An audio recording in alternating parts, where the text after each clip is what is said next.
Hello बच्चों, biochem with विशाल में स्वागत है। हम विशाल सर, हम लोग क्लास 12th की बायोलॉजी पढ़ रहे थे और चैप्टर था हेरिडिटी एंड वेरिएशन, मतलब कि जेनेटिक्स चैप्टर पढ़ रहे थे। इस चैप्टर का मैक्सिमम पार्ट लगभग ऑलमोस्ट हमने कवर कर लिया है। अब बहुत कुछ कम चीज़ें बची हैं जिसे हम अब पढ़ कर उसे पूरा कर लेंगे। ठीक, तो आप सब में से जितने भी न्यू हैं या फिर जिन्होंने अभी तक हमारे चैनल को सब्सक्राइब नहीं किया है, प्लीज़ सब्सक्राइब कर दें और बेल आइकन को प्रेस कर दें। ठीक है, तो आइए हम लोग स्टार्ट करते हैं अपने आज के टॉपिक को। हमारा आज का टॉपिक है सेक्स लिंकेज, ठीक, जिसको एनसीईआरटी में किससे मेंडेलियन डिसऑर्डर के नाम से मेंशन किया गया है और उसी को हम क्या कह रहे हैं, सेक्स लिंकेज। ये सेक्स लिंकेज या मेंडेलियन डिसऑर्डर क्या होता है, इसमें क्या है, सारी बातें आपको समझ में आ जाएंगी। बस आप आराम से हमारे साथ बने रहिएगा और ध्यान से देखते रहिएगा। ठीक, तो पहले सेक्स लिंकेज क्या होता है। सेक्स लिंकेज आप समझिए तो आप जानते हैं कि ह्यूमन में 46 क्रोमोसोम है। अगर पेयर में करते हैं तो 23 पेयर, जिसमें से 1 to 22 पेयर क्या है, मेल और फीमेल में सेम है और 23rd पेयर अलग है। ये तो आपको पहले ही बता चुके हैं सेक्स डिटर्मिनेशन में कि ह्यूमन में टोटल 46 क्रोमोसोम होता है, जिसको पेयरिंग करें तो कितना होगा 23, जिसमें से 22 पेयर मेल और फीमेल दोनों में क्या है, सेम है। और 23rd पेयर मेल और फीमेल में डिफरेंट है। मेल में क्या है XY, ये मेल में था, और फीमेल में क्या है XX, ये फीमेल में है। ठीक, इतने में आपको कोई डाउट नहीं है। ठीक, तो ये इसको हम क्या कहते थे, ऑटोसोम कहते थे, ऑटोसोम कहते थे या फिर समजात गुणसूत्र कहते थे। इसको क्या कहते थे, सेक्स क्रोमोसोम कहते थे। क्या कहते थे, सेक्स क्रोमोसोम। हम जानते थे कि जो कैरेक्टर ऑटोसोम्स के ऊपर होता है, ऐसे कैरेक्टर जो ऑटोसोम क्रोमोसोम के ऊपर होता है, वो एक जनरेशन से दूसरे जनरेशन तक जाता नहीं है और इसी को हम आगे बढ़ाएंगे क्रोमोसोमल डिसऑर्डर के नाम से। तो याद रखिएगा, ऐसे कैरेक्टर जो ऑटोसोम्स यानी 1 to 22 पेयर पे होता है, वो एक जनरेशन से दूसरे जनरेशन नहीं जाते। और ऐसे कैरेक्टर जो सेक्स क्रोमोसोम यानी 23rd पेयर पे होता है, वो एक जनरेशन से दूसरे जनरेशन तक इनहेरिट होते हैं, मतलब कि जाते हैं। ऐसा क्यों? क्योंकि 23rd पेयर ही सेक्स डिसाइड करता है, मेल होगा कि फीमेल। ठीक, तो यानी ऑटोसोम्स के कैरेक्टर नहीं जाते हैं, सेक्स क्रोमोसोम के कैरेक्टर जाते हैं। तो सेक्स लिंकेज क्या है? ये नॉर्मल वो लिंकेज नहीं है जैसा कि आप लोगों ने म्यूटेशन में पढ़ा था, जिसको TH मॉर्गन डिस्कवर किए थे। ये वो लिंकेज नहीं है। देखिए, ये सेक्स लिंकेज क्या होता है कि जब कोई कैरेक्टर जब कोई सोमैटिक कैरेक्टर, कैसे कैरेक्टर, सोमैटिक कैरेक्टर या फिर वेजिटेटिव, कैसे कैरेक्टर भाई, सोमैटिक कैरेक्टर या वेजिटेटिव, ये दोनों नॉर्मली होता कहाँ है, ऑटोसोम्स में। इसलिए ये एक जनरेशन से दूसरे जनरेशन नहीं जाता। क्या कह रहे हैं हम, सोमैटिक कैरेक्टर और वेजिटेटिव कैरेक्टर। ठीक, ये दोनों के दोनों कैरेक्टर कहाँ होते हैं, ऑटोसोम्स पे, इसलिए एक जनरेशन से दूसरे जनरेशन नहीं जाते। ठीक, और जो कैरेक्टर सेक्स क्रोमोसोम पे होते हैं वो एक जनरेशन से दूसरे जनरेशन जाते हैं। तो सेक्स लिंकेज में क्या होता है, ये सोमैटिक कैरेक्टर या वेजिटेटिव कैरेक्टर ऑटोसोम्स के ऊपर ना होकर के कहाँ आ जाते हैं, सेक्स क्रोमोसोम के ऊपर आ जाते हैं। और जब सोमैटिक और वेजिटेटिव कैरेक्टर सेक्स क्रोमोसोम के ऊपर आ जाएंगे तो वो एक जनरेशन से दूसरे जनरेशन क्या होते हैं, ट्रांसफर होते हैं, इनहेरिट होते हैं, और उसी को क्या कहते हैं, सेक्स लिंकेज। अब जाकर के क्लियर हुआ सेक्स लिंकेज क्या होता है। तो क्या कहोगे, यह एक ऐसा प्रोसेस होता है जिसमें कोई सोमैटिक कैरेक्टर या कोई वेजिटेटिव कैरेक्टर क्या होता है, सेक्स क्रोमोसोम की हेल्प से एक जनरेशन से दूसरे जनरेशन में जाता है, तो उसे कहते हैं सेक्स लिंकेज। ठीक, अगर इसको और आसान से लैंग्वेज में आप समझना चाहो तो कैसे कह सकते हो, ऐसा लक्षण सोमैटिक कैरेक्टर को समजात लक्षण कहते हैं। ठीक, ऐसा कैरेक्टर जैसे कि सोमैटिक हो या फिर वेजिटेटिव कैरेक्टर हो, इसके जीन कहाँ हो, सेक्स क्रोमोसोम पे हो, और वो एक जनरेशन से दूसरे जनरेशन तक जाएं तो उसको क्या कहते हैं, सेक्स लिंकेज। ठीक। और ये कैसे जाएगा? मेंडल के रूल के ही बेसिस पे जाएगा। जैसे मेंडल का rule first generation second generation है, उसी के बेसिस पे जाएगा। और इसलिए इसको मेंडेलियन डिसऑर्डर, डिसऑर्डर क्यों कह रहे हैं आगे क्लियर हो जाएगा, क्योंकि इससे बीमारियां होंगी। ठीक, तो ये मेंडेलियन डिसऑर्डर, आगे हमारी बात क्लियर हो जाएगी। तो सेक्स लिंकेज समझ में आया कि सोमैटिक या फिर वेजिटेटिव कैरेक्टर जब किसी जनरेशन में सेक्स क्रोमोसोम के थ्रू जाता है तो उसको कहते हैं। और ये सेक्स लिंकेज 3 तरीके का होता है, या तो वो एक्स क्रोमोसोम के हेल्प से जाएगा, या तो वो वाई क्रोमोसोम के हेल्प से जाएगा, या तो एक्स वाई दोनों के हेल्प से जाएगा। फीमेल में एक्स ही है, तो हम चाहे एक एक्स की बात करें, एक्स तो एक्स ही है। तो कितने तरीके के आपको सेक्स लिंकेज देखने को मिलेंगे? 3 तरीके के। कौन कौन से? X linkage, Y linkage, X Y linkage. और आइए देखते हैं कि कौन कौन सा होता है। देखिए सेक्स लिंकेज, तो फर्स्ट कौन सा होगा? X linkage. कैसा? X linkage. एक्स लिंकेज किसको कहेंगे? ऐसा सोमैटिक कैरेक्टर या वेजिटेटिव कैरेक्टर जो एक्स क्रोमोसोम के ऊपर प्रेजेंट होगा उसको क्या कहेंगे? एक्स लिंकेज कहेंगे।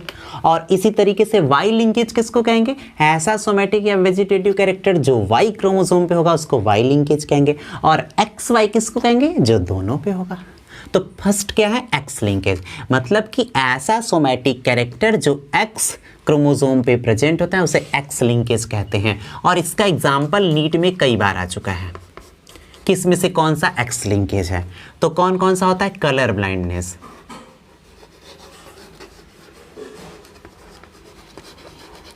कलर ब्लाइंडनेस, ठीक।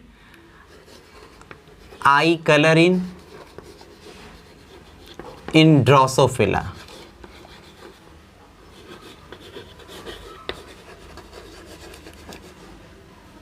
आई कलर इन ड्रोसोफिला।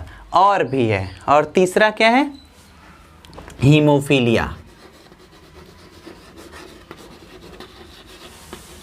याद रखिएगा, आप इस बात को याद रखिएगा। क्या?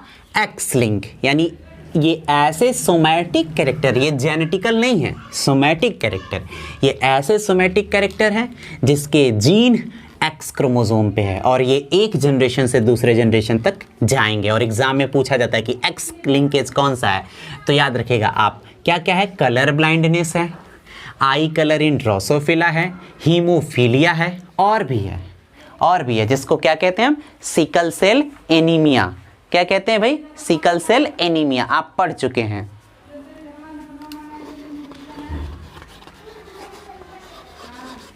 Sickle cell anaemia.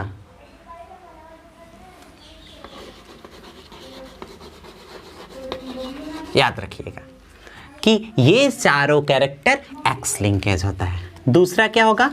Y linkage. Y linkage किसको कहेंगे? ऐसे सोमैटिक कैरेक्टर जिसके जीन वाई क्रोमोसोम पे हो तो उसको क्या कहेंगे? वाई लिंकेज कहेंगे।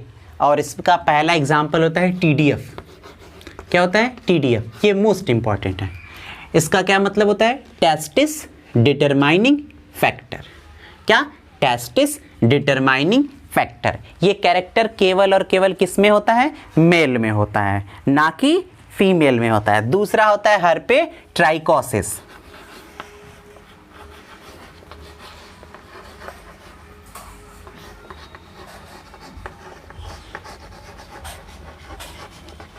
दूसरा क्या है भाई? हर्पे ट्राइकोसिस। ये हर्पे ट्राइकोसिस का मतलब क्या होता है?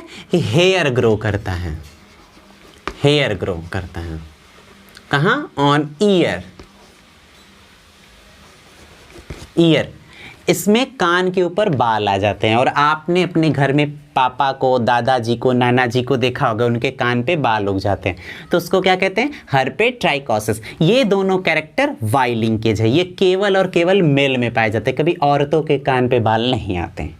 ठीक, तो ये वाई लिंकेज होता है। क्यों? क्योंकि ये सब सोमैटिक कैरेक्टर के जीन कहाँ होते हैं? वाई क्रोमोसोम पे होते हैं। और तीसरा कौन सा होता है? तीसरा होता है आपका एक्स वाई लिंकेज। कौन सा लिंकेज भाई? X Y linkage. और ये बहुत ईजी होता है। तीसरा है आपका एक्स वाई लिंकेज। और इसमें क्या कहोगे, ऐसा कैरेक्टर जिसके जीन एक्स और वाई दोनों क्रोमोसोम के ऊपर प्रेजेंट हो तो उसको क्या कहते हैं, एक्स वाई लिंकेज। इसका एग्जांपल क्या होता है, बाल्डनेस। बाल्डनेस का मतलब होता है गंजापन। इसमें देखोगे ये गंजापन जो आदमियों के लोगों के बीच का बाल ऐसे झड़ने लगता है वो क्या होता है, एक्स वाई लिंकेज होता है। ठीक, और सबसे बड़ी बात याद रखिएगा कि ये मेल और फीमेल दोनों में देखता है पर ज़्यादातर मेल में देखने को मिलता है। ठीक, तो ये था एक्स वाई और एक्स वाई लिंकेज। अब हम बात करते हैं मेंडेलियन डिसऑर्डर। हम क्या कह रहे थे उसकी बात करते हैं और आइए पढ़ते हैं मेंडेलियन डिसऑर्डर को। देखिए हम बात कर रहे हैं किसकी, मेंडेलियन डिसऑर्डर की। आराम से समझिए होता क्या है। देखिए ऐसा डिसऑर्डर जो मेंडल के रूल के बेसिस पे एक जनरेशन से दूसरे जनरेशन तक इनहेरिट होता है, ट्रांसफ़र होता है, तो उसे क्या कहते हैं, मेंडेलियन डिसऑर्डर। क्या बोल रहे हैं, ऐसी बीमारी जो एक पीढ़ी से दूसरे पीढ़ी तक मेंडल के नियम के अनुसार ट्रांसफ़र होता है, जाता है, तो उसे क्या कहते हैं, मेंडेलियन डिसऑर्डर। और इसमें कई सारी बीमारियां आपको पढ़ना है, यानी ये मेंडल के रूल के बेसिस पे। आगे भी हम आपको क्रोमोसोमल डिसऑर्डर पढ़ाएंगे। तो एग्जाम में मैक्सिमम टाइम बच्चे कंफ्यूज होते हैं और यही पूछा जाता है कि कौन सा मेंडेलियन है, कौन सा क्रोमोसोमल है। तो क्रोमोसोमल डिसऑर्डर क्या होगा, जिसको होगा उसी को प्रॉब्लम होगा, वो एक जनरेशन से दूसरे जनरेशन तक जाने वाला नहीं है। लेकिन मेंडेलियन ये एक जनरेशन से दूसरे जनरेशन तक जाएगा। और मेंडेलियन डिसऑर्डर में फर्स्ट होता है कलर ब्लाइंडनेस।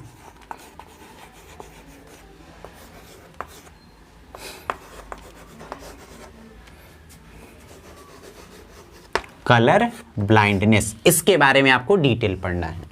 कलर ब्लाइंडनेस को हिंदी में क्या कहते हैं, इसको हिंदी में वर्णरांधता कहते हैं। क्या कहते हैं, वर्णरांधता। इसका मतलब होता है कलर यानी कलर के लिए, ब्लाइंड यानी अंधे हो जाएंगे। यानी इसमें क्या होगा कि कुछ कलर्स का हमें डिफरेंशिएशन, क्लियरेंस नहीं हो पाएगा कि कौन सा किस कलर का है। ये प्रॉब्लम हमें यहाँ पर फेस करने को मिलेगा। क्या कह रहे हैं, कलर ब्लाइंडनेस। यह एक ऐसी बीमारी है जिसमें जिस पर्सन को ये बीमारी होती है उसे रेड और ग्रीन दोनों कलर में डिफरेंस नहीं हो पाता, दोनों देखने पर ब्लैक दिखता है। क्या दिखता है, ब्लैक। तो कलर ब्लाइंडनेस क्या होता है, यह एक ऐसी बीमारी है जिसमें जिस पर्सन को हो जाता है उसे रेड और ग्रीन के बीच कलर डिफरेंस नहीं होता बल्कि उसे ब्लैक दिखाई देता है। ठीक, और ये कैसा बीमारी है, एक्स लिंक है। कैसा है, एक्स लिंक है। क्यों, क्योंकि इसके कैरेक्टर किस क्रोमोसोम पे होते थे, एक्स लिंक पर होता था। और एक्स लिंक रिसेसिव है, रिसेसिव डिसऑर्डर है। और यही एग्जाम में इसी लाइन को मैक्सिमम आपसे क्वेश्चन किया जाएगा कि कलर ब्लाइंडनेस कैसा डिसऑर्डर है। तो आपको याद रखना होगा कि colour blindness x link recessive disorder. Recessive और डोमिनेंट हम बताए थे, मतलब डोमिनेंट ऐसा था कि जब इसका दोनों जीन है तो ये इफेक्ट दिखता ही था टॉल, और जब ये ऐसा था यानी दोनों में से एक भी डोमिनेंट का जीन होता था तो भी क्या होता था, टॉल होता था। लेकिन ये रिसेसिव है, मतलब इसमें क्या कहने का मतलब कि अगर ये कंडीशन होगा तो ये टॉल नहीं होगा क्योंकि ये डोमिनेंट ना होकर के रिसेसिव है। तो वो बता रहे हैं हम कि कलर ब्लाइंडनेस कैसा डिसऑर्डर है, एक्स लिंक रिसेसिव डिसऑर्डर है। क्यों रिसेसिव कह रहे हैं, अभी आगे आपको क्लियर हो जाएगा। और ये मेंडेलियन डिसऑर्डर है। तो अगर आपको ओवरऑल पूछा गया कलर ब्लाइंडनेस क्या होता है तो कहेंगे यह एक मेंडेलियन डिसऑर्डर है जो मेंडल के रूल के बेसिस पे एक जनरेशन से दूसरे जनरेशन तक जाता है। और इसमें जिस पर्सन को ये हो जाता है उसको रेड और ग्रीन कलर में डिफरेंस नहीं होता बल्कि ये कलर ब्लैक दिखता है। और इस कैरेक्टर के जीन एक्स क्रोमोसोम पे होते हैं और ये एक रिसेसिव डिसऑर्डर है।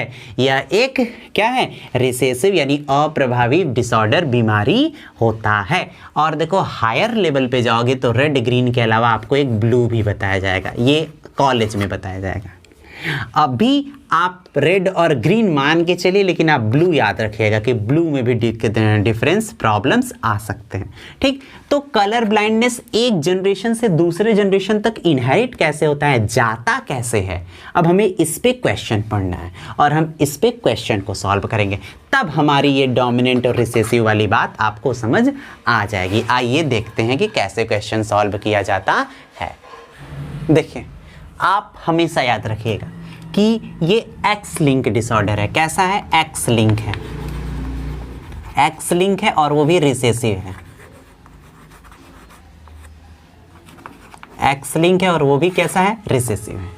तो अगर मेल होगा तो, क्योंकि मेल में तो एक्स वाई क्रोमोसोम होता है, अगर हम एक्स पे राउंड करते हैं तो इसका मतलब मेल को वो बीमारी है, आप ये समझिएगा। ठीक,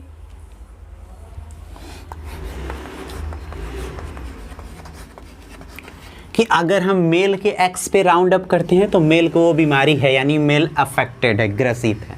अब वही फीमेल की बात करें तो फीमेल पे एक होता है, तो ये आपको नहीं मानना है कि ये भी ग्रसित है, इसे भी बीमारी है, बल्कि ये क्या है, कैरियर है। यही आपको समझना है, यही आप गड़बड़ करेंगे। और जब ऐसा कंडीशन मिले तब फीमेल क्या है, अफेक्टेड है। समझिए मेरी बात को कि इसमें का क्वेश्चन सॉल्व करते समय आपको समझाने के लिए, अगर हम एक्स लिंक है इसलिए इसका कैरेक्टर किस क्रोमोसोम पे है, एक्स पे है, ना कि वाई पे है, इसलिए एक्स लिंक है। ठीक, अब जब मेल में एक ही एक्स है, अगर उस एक्स पे हम राउंड किए, सर्कल बनाए, तो आप क्या समझेंगे कि यह अफेक्टेड, यानी मेल को वो बीमारी हो गई। ठीक, अब अगर फीमेल की बात करते हैं और फीमेल के किसी एक पर बनाए, तो ये मत सोचना कि उसको ये बीमारी हो गई, नहीं, उसको ये बीमारी नहीं हुई, बल्कि वो इसकी कैरियर है। अब आपको कैरियर का मतलब होता है वाहक। अब वाहक क्या होता है ये समझना होगा। वाहक क्या होता है, यह एक ऐसी चीज होती है जैसे स्नैक। अब स्नैक के अंदर क्या है, पॉइजन है, जहर है। अब स्नैक हमको काट लेगा, बाइट करेगा, तो उसका पॉइजन हम में आएगा, तो हम तो मरेंगे ना, पर उससे स्नैक पे कोई चेंजेस नहीं आएगा। स्नैक क्या किया, वो अपने पॉइजन को बस एक जगह से दूसरे जगह तक कैरी किया, ट्रांसफर किया, मरना तो हमें है। उसी तरह ये फीमेल है, ये इस बीमारी को अपने से अपने बच्चों तक पहुंचाएगी, पर इससे इसको कोई नुकसान नहीं होगा। फीमेल को नुकसान तब होगा जब इसके दोनों एक्स पे राउंड अप हो। ये तीन कंडीशन लिख लीजिए, अब अच्छे से याद रखिएगा कि मेल के एक ही पर है तो वो अफेक्टेड है, फीमेल पे एक पर है तो वो कैरियर है, वो अफेक्टेड नहीं है, वो बीमारी को केवल अपने से अपने बच्चों में ले जाएगी, उससे इसको कोई समस्या नहीं होगा। और दोनों पे है तब ये क्या है, अफेक्टेड है। अब देखिए क्वेश्चन कैसे किया जाता है। क्वेश्चन एकदम सिंपल सा किया जाता है। कैसे किया जाता है, देखिए क्वेश्चन ऐसे किया जाएगा कि अगर if a color blind man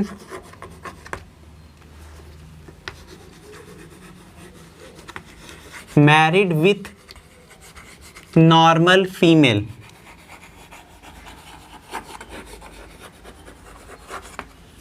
ठीक, what percentage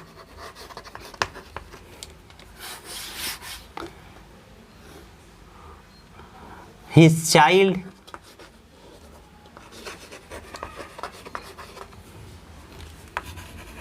may be color blind। Question क्या है, क्वेश्चन कह रहा है कि एक कलर ब्लाइंड मैन, तो मैन का क्या होता है, एक्स वाई है, तो कलर ब्लाइंड है, ठीक, कोई दिक्कत नहीं। Marry with normal female, female क्या है, एक्स एक्स है, ये क्या है, मेल, ये क्या है, फीमेल, ठीक, कोई दिक्कत नहीं। बस अब कह रहा है कि अगर एक कलर ब्लाइंड मेल का एक नॉर्मल फीमेल से शादी करा दिया जाता है तो उनके बच्चों में कलर ब्लाइंड होने की कितनी संभावना है।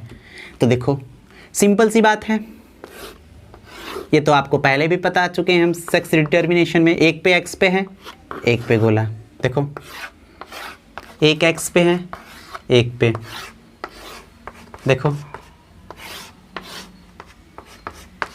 ठीक, यही होगा। अब एक बात समझो कि कलर ब्लाइंड और हीमोफीलिया दोनों बिल्कुल सेम तरीके से एक जनरेशन से दूसरे जनरेशन जाता है। अगर आप किसी एक को पढ़ोगे तो दूसरा अपने आप आ जाएगा। देखो ये दोनों मेल है क्योंकि XY है, और ये दोनों फीमेल है। हम हमेशा रेशियो 100 से बनाते हैं। किससे बनाते हैं? 100। तो फीमेल का रेशियो आप 100 से बनाएंगे और मेल का रेशियो भी किससे बनाएंगे? 100 से बनाएंगे। दिमाग लगा करके अपना, 4 लोग हैं तो 100 डिवाइडेड बाई 4 बराबर 25% एक लोग का योगदान है। मैथ मत लगा दीजिएगा, ये गलत है, ऐसा कुछ नहीं है। बल्कि बॉय का 100% आप मानेंगे, गर्ल का 100% मानेंगे। अगर किसी एक को बताना है तो कितना मानेंगे? 50%, और दोनों को तो 100%। तो इसका आंसर क्या है? ये लड़की क्या है? बीमारी है इसको? नहीं, ये कैरियर है। याद करो, ये केवल बीमारी ले जाएगी। और ये भी क्या है? ये भी कैरियर है, ये भी बीमारी ले जाएगी। तो ये दोनों कैरियर हैं जिससे कि ये बीमारी को ट्रांसफर करेंगे, और इन दोनों का रेशियो क्या होगा? 100%। तो 100% डॉटर क्या होंगी? कैरियर है। क्या है? कैरियर है 100%। और सन देखो क्या है? 100% नॉर्मल है। क्या? सन। देखो यहां से कुछ बातें समझ में आ रही हैं कि अगर पिताजी को बीमारी है तो किसको हो रहा है? लड़कियों को। लड़कों को तो हो ही नहीं रहा है। अब माता जी को बीमारी होगा तो किसको होगा? लड़कों का। मतलब ये जीन का इफेक्ट है कि फादर का जीन किस में जाता है? डॉटर में, और मदर का किस में जाता है? सन में। यही वजह है कि लड़के माँ के ज़्यादा करीब होते हैं और लड़कियाँ पिताजी के ज़्यादा करीब होती है। क्यों? क्योंकि ये उनकी गलती नहीं है, ये जीन का इफेक्ट है। क्यों? क्योंकि फादर का जीन डॉटर में गया, तो इसलिए लड़कियां पापा के करीब होते हैं। पापा जी लड़कों को गाली दिया करते हैं ना, इसलिए, क्योंकि उनका जीन हम लोगों में नहीं आता है। और मम्मी नहीं कहती हमारा बच्चा आएगा, हम लोगों के लिए सब सिस्टम से रखती है ना, क्योंकि जीन हम लोगों में आता है। ठीक, तो ये पहला क्वेश्चन। एक और क्वेश्चन देखिए ध्यान से, कैसे प्रैक्टिस करते हैं, आइए देखिए। देखिए सेकंड क्वेश्चन क्या है? कह रहा है if a normal male married with carrier female. देखिए फिर से आप, ये क्या है? मेल, ये क्या है? फीमेल। मेल क्या? नॉर्मल छोड़ दो। फीमेल क्या है? कैरियर। तो दोनों पे कि एक पैर? एक पर। ठीक, अब चलो देखो। ठीक, देखो कोई दिक्कत नहीं। देखो, देख रहे हो? देखो मम्मी को हुआ तो देखो लड़कों को हो गया कि नहीं? आया ना जी? देखो ये। अब आप कैसे बोलोगे? कोई दिक्कत क्रॉस कराने में नहीं। ये 100% डॉटर था ना, तो देखो एक को ये क्या है? कैरियर है, और ये नॉर्मल है। तो कहेंगे 50% daughter are carrier and 50% are normal. हो गया, ये गर्ल का हो गया। अब उसी तरह बॉय का भी है, 50% आर कैरियर नहीं है, ये अफेक्टेड है। 50% आर अफेक्टेड यानी रोग हुआ, 50% नॉर्मल। ठीक, इस तरीके से क्वेश्चन होता है। अगर ये क्वेश्चन अलग होता, बदल देते कि कैरियर की जगह अगर हम कह देते हैं, कैरियर की हम जगह कह दे कि अफेक्टेड है,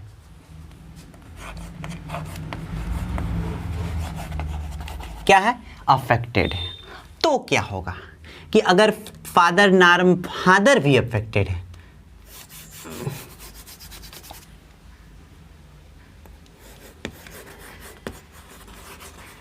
लो अब देखो ध्यान देना, अब कि अगर मेल भी अफेक्टेड है, फीमेल भी अफेक्टेड है, तो मेल अफेक्टेड है तो देखो ये हो गया अफेक्टेड। अब फीमेल कैरियर नहीं अफेक्टेड है तो ये हो गया। ठीक, अब देखो ये एक्स यहाँ से, ये एक्स यहाँ से, तो दोनों पे गोला हो गया। ये एक्स यहाँ से तो गोला, और ये एक्स यहाँ से तो गोला। ये देखो, ये देखो वाई, देखो अच्छा है, देखो ये भी हो गया। आप करा के देख लो। मतलब अगर माता जी को बीमारी हो गया तो किसी को नहीं बख्शेंगी। मतलब अगर फादर मदर दोनों अफेक्टेड है, 100% डॉटर आर अफेक्टेड और 100% सन आर अफेक्टेड। तो समझे? तो ये है कलर ब्लाइंडनेस। इस तरीके से कलर ब्लाइंडनेस एक जनरेशन से दूसरे जनरेशन तक जाता है। ठीक, क्लियर? आप चाहो तो और भी क्वेश्चन प्रैक्टिस कर सकते हो। अब हम बात करते हैं सेकंड, हीमोफीलिया की। आइए देखते हैं। देखो सेकंड है हीमोफीलिया, ये भी क्या है, एक्स लिंक रिसेसिव डिसऑर्डर है, ये भी एग्जाम में बहुत पूछे जाता है। हीमोफीलिया भी क्या है, एक्स लिंक रिसेसिव डिसऑर्डर है, और ये भी एक जनरेशन से दूसरे जनरेशन तक मेंडल के रूल के बेसिस पे जाता है। हीमोफीलिया में क्या होता है, यह एक ऐसी बीमारी है ना, हीमोफीलिया यह एक ऐसी बीमारी है जिसमें जिस पर्सन को ये बीमारी हो जाता है, क्या, जिस पर्सन को ये बीमारी हो जाता है उसको चोट लगने के बाद उसका ब्लड का निकलना बंद नहीं होता, बराबर ब्लड निकलता रहता है। किसमें, हीमोफीलिया में, है ना। क्या कह रहे हैं, हीमोफीलिया यह एक मेंडेलियन डिसऑर्डर है जो मेंडल के रूल के बेसिस पे एक जनरेशन से दूसरे जनरेशन जाता है। ये इसका जीन एक्स क्रोमोसोम पे होता है, इसलिए ये एक्स लिंक है और प्लस रिसेसिव डिसऑर्डर है। ठीक, अगली बात क्या कह रहे हैं, ये ऐसी बीमारी है जिसमें जिस पर्सन को ये बीमारी होगी अगर उसे किसी तरीके से चोट लग जाता है तो उसका ब्लड क्लॉट नहीं करेगा, जमेगा नहीं, उसके बॉडी का मैक्सिमम ब्लड क्या होगा, बहता जाएगा और उसमें ब्लड की कमी से उसका डेथ भी हो सकता है। समझे। और ये ऐसा क्यों होता है, क्योंकि हमारे बॉडी में ब्लड को क्लॉट कराने के लिए क्या चाहिए होता है, प्लेटलेट्स और प्रोथ्रोम्बिन।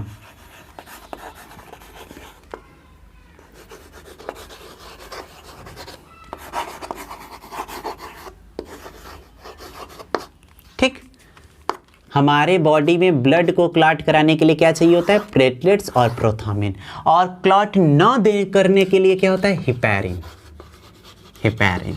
और ये कौन बनाता है, लीवर, याद रखना, हिपैरिन का सिंथेसिस लीवर करता है। ठीक, ये ब्लड को क्लॉट नहीं होने देता, ये जमने नहीं देता, और ये दोनों जमाते हैं। ठीक, तो हीमोफीलिया के केस में प्रोथ्रोम्बिन और प्लेटलेट्स इन दोनों की मात्रा घट जाती है और हिपैरिन की बढ़ जाती है, ये बढ़ जाता है, ये दोनों घट जाते हैं, जिसकी वजह से चोट लगने के बाद ब्लड जमता नहीं है, बहुत ज़्यादा ब्लड निकलता है और बहुत दिक्कत होता है। इसलिए ऐसे पर्सन बहुत बच करके रहते हैं। ठीक, ये ऐसी बीमारी जिसमें ब्लड को जमाने वाले प्लेटलेट्स और प्रोथ्रोम्बिन कम हो जाते हैं और न जमने देने वाला हिपैरिन ज़्यादा हो जाता है, जिससे चोट लगने के बाद बॉडी का मैक्सिमम ब्लड निकलता है। किसमें, हीमोफीलिया में। ठीक, कोई दिक्कत नहीं। और ये भी एक जनरेशन से दूसरे जनरेशन तक बिल्कुल कलर ब्लाइंड की तरह जाता है। जैसे क्वेश्चन एक देखो, फादर क्या है, फादर है अफेक्टेड, मदर है कैरियर। पूछेगा कि अगर हीमोफीलिया के केस में फादर अफेक्टेड मदर कैरियर है तो बच्चे कैसे होंगे। फादर अफेक्टेड, ठीक, मदर कैरियर। ठीक, देखो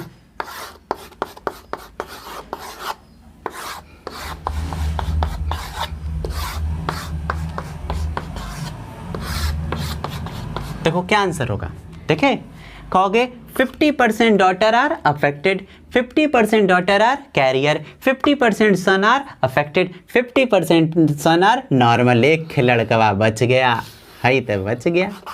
ठीक, तो इस तरीके से यानी हीमोफीलिया भी बिल्कुल कलर ब्लाइंड की तरह एक जनरेशन से दूसरे जनरेशन जाता है। एक बात हम बताना भूल गए, हीमोफीलिया जिसको होता है उसको कलर में डिफरेंस नहीं होता ना, इसलिए उसको फैशन में, रेलवे में या फिर फैशन डिजाइनिंग ऐसी जगह पर जॉब नहीं मिलता। जहाँ पर भी कलर का आइडेंटिफिकेशन से जॉब होता है वहाँ पर उसको नहीं मिलता, क्योंकि सिग्नल देने में उसको प्रॉब्लम हो सकती है। ठीक, तो ये दूसरा था हीमोफीलिया, ये भी मेंडल के रूल के बेसिस पे ही एक जनरेशन से दूसरे जनरेशन में जाता है। अब आइए थर्ड पढ़ते हैं, क्या, सिकल सेल एनीमिया। देखते हैं ये क्या होता है।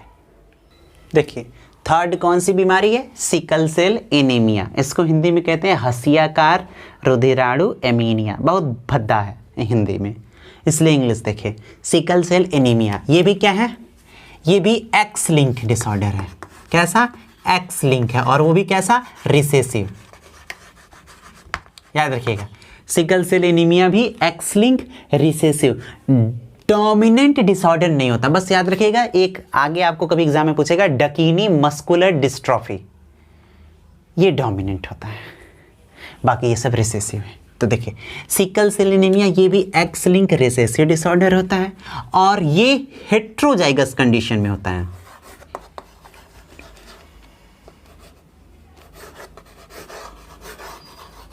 क्यों, आपको आगे आंसर मिल जाएगा।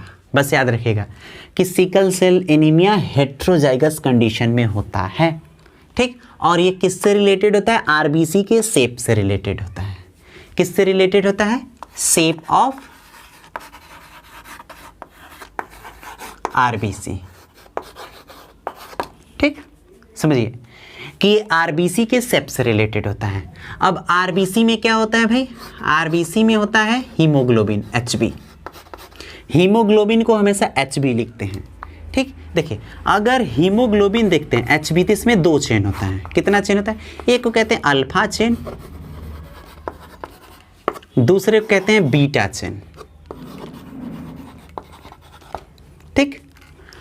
हीमोग्लोबिन, क्या हीमोग्लोबिन कितना चेन है? 2, alpha chain, beta chain. Beta chain का 6वां एमिनो एसिड कौन सा?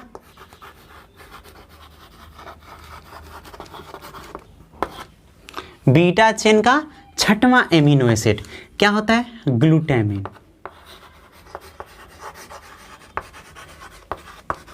याद रखना एग्जाम में ये मैक्सिमम पूछा जाता है, सबसे ज्यादा, इसलिए इसको सबसे आराम से बता रहे हैं हम कि बीटा चेन का 6वां एमिनो एसिड कौन सा है? ग्लूटामिन, ठीक।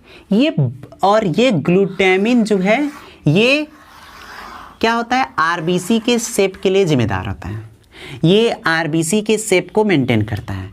पर इस बीमारी में जो कि एक पॉइंट म्यूटेशन है, इसको आगे एक बार फिर से पढ़ने को मिलेगा इवोल्यूशन चैप्टर में। इवोल्यूशन में आपको डिटेल फिर से बताएंगे। ये ग्लूटामिन बदल जाता है, और किस में बदल जाता है? वैलिन में। किस में? हम यहां लिख रहे हैं वैलिन में, वैलिन में।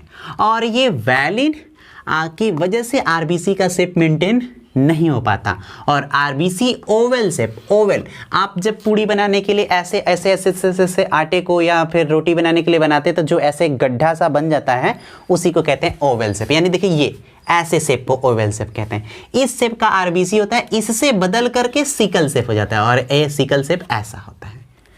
तो इससे बदल के सिकल शेप ऐसा हो जाता है। तो ऐसा हो जाने के वजह से अब इसका सरफेस एरिया इतना था और ये सरफेस एरिया इतना है, घट जाता है। क्या घट गया? Surface area.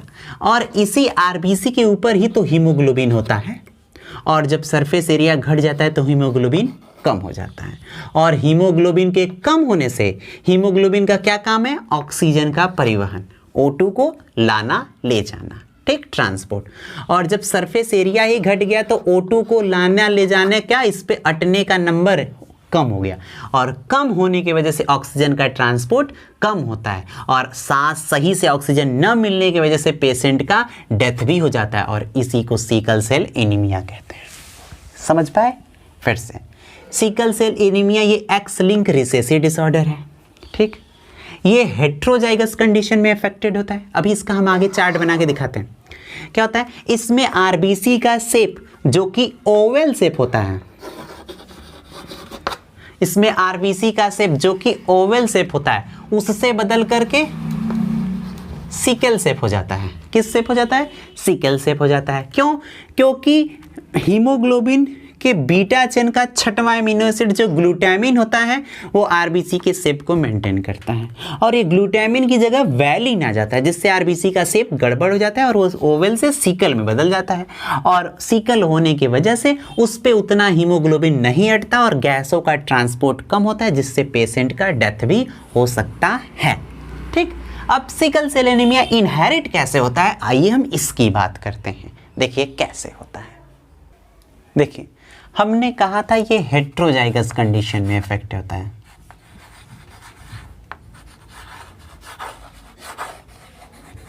क्यों हेट्रोजाइगस कंडीशन? क्लियर हो जाएगा। हम हीमोग्लोबिन दिखा रहे हैं, एचबी। एचबी का मतलब क्या होता है? हीमोग्लोबिन।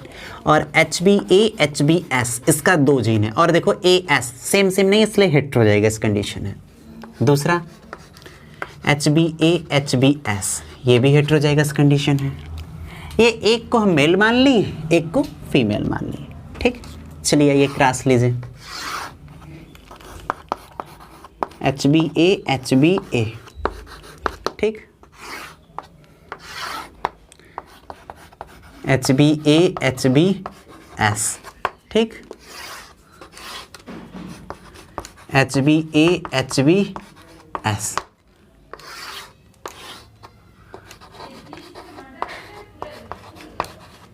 HbS, HbS। देखो क्रॉस कराने पर ये मेल है, ये फीमेल है, क्रॉस कराने पे ये आया, ठीक।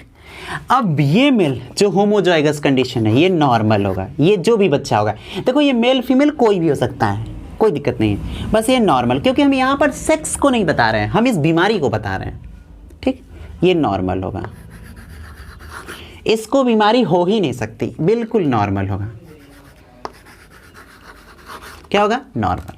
और ये दोनों बीच के होंगे और इसका डेथ हो जाएगा। देखो ऐसे समझो, sickle cell anaemia S gene की वजह से हो रहा है। किसकी वजह से हो रहा है? एस जीन की वजह से। और ये क्या है? रिसेसिव। क्या है? रिसेसिव। आप पढ़े थे कैपिटल टी स्मॉल टी में, जब रिसेसिव वाला अकेले होता है तो कोई असर नहीं होता, ये पौधा लंबा होता है। लेकिन जब रिसेसिव दोनों हो जाएंगे तब तो असर दिखाएगा और इसका असर देखने को मिलेगा और ये लक्षण आ जाएगा, कैरेक्टर आ जाएगा। इसमें दिखेगा नहीं पर रहेगा तो जरूर। आप पढ़े थे मेंडेला, यही तो था। अब वही बात, अब जहाँ है ही नहीं रहेगा, बात ही खत्म। तो यहाँ एस है ही नहीं, इसलिए ये नॉर्मल। और यहाँ देखो एस एस दोनों एस, तो रिसेसिव मिलकर डोमिनेंट और उसको मार दिए। देखो यहाँ ए एस दोनों है, तो इसमें कैरेक्टर है, दिख नहीं रहा है। तो ये तो नॉर्मल, कोई बात नहीं, ये मर गया, बचा कौन सा? हेट्रो। अब तुम बताओ इसको हम क्यों हेट्रोजाइगस बोल रहे थे? क्यों? क्योंकि ये तो होमोजाइगस नॉर्मल, बीमारी है ही नहीं, तो कोई लेना देना नहीं है। और एक तो मरी गया, तो क्या बचा? हेट्रोजाइगस, जिसमें बीमारी हो भी सकता है, नहीं भी। तो यही दोनों बचे ना, इसलिए हम इन्हीं दोनों को लेकर के चलते हैं, क्योंकि इसे ले ही नहीं सकते और ये बचता ही नहीं है, तो यही दोनों बचता है, इन्हीं दोनों को लेकर के हम चलते हैं।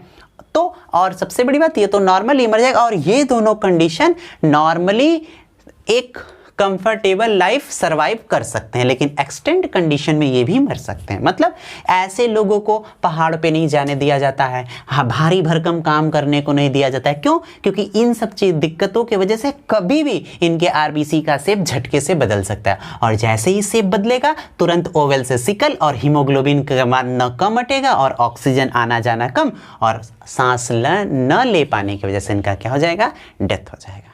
ठीक, तो इस तरीके से बच्चों हम लोगों ने मेंडेलियन डिसऑर्डर कवर कर लिया। क्या कर लिया? मेंडेलियन डिसऑर्डर कवर कर लिया। एक और बीमारी है जिसको फिनाइल कीटोनूरिया कहते हैं। क्या कहते हैं? फिनाइल कीटोनूरिया, जो कि उतना इंपॉर्टेंट नहीं है, लेकिन हम फिर भी आपको मुंह से बता रहे हैं, है ना। तो फिनाइल कीटोनूरिया क्या होता है?